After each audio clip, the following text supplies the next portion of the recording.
Panafricaine, l'émission de Radio Sénégal International. Découvrez l'Afrique dans Panafricaine sur Radio Sénégal International. Ce soir, nous recevons M.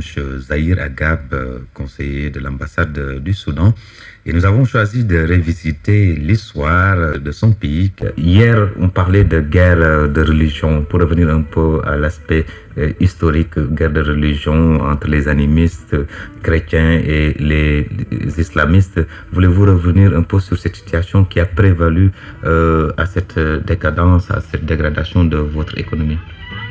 Oui, mais d'abord je dois rectifier l'information parce que ça n'a jamais existé une guerre religieuse au Soudan.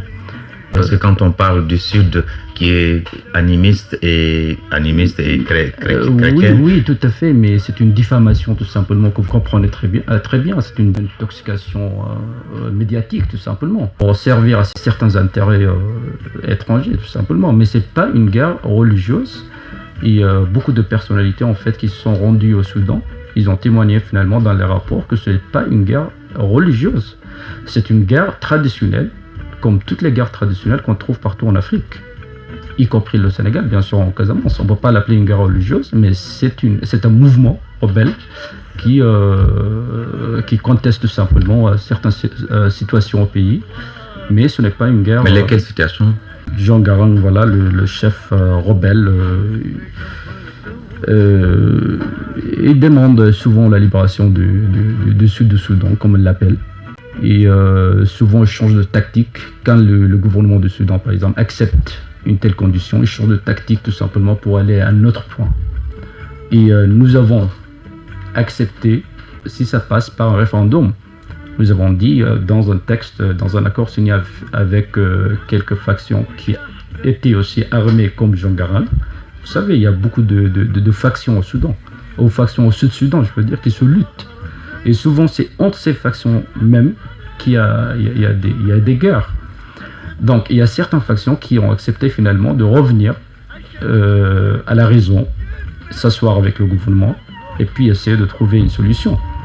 Et le gouvernement a signé un accord. Dans cet accord, toutes les parties ont accepté l'idée de la séparation du Sud du Soudan si ça vient par un référendum. C'est-à-dire si la population du Sud dit oui à la séparation, on sépare le Sud pour éviter la guerre et la misère. Donc Garang, ça c'était sa demande, mais dès que le gouvernement a signé OK, il a changé de tactique pour aller chercher un autre point. En fait, il cherche tout simplement de ne pas être d'accord avec le gouvernement.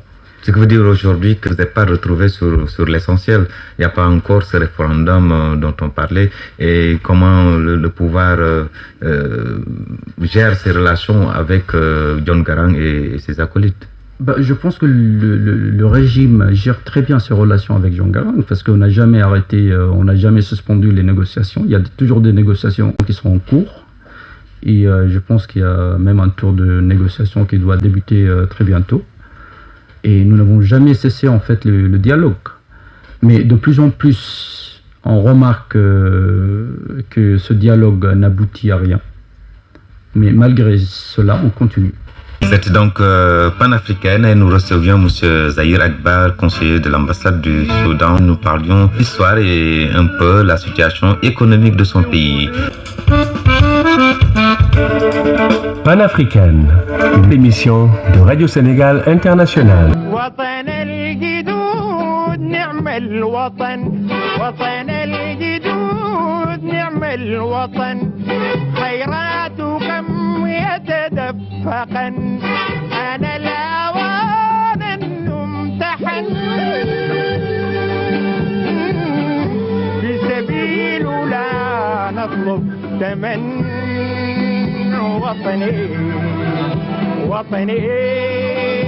وطني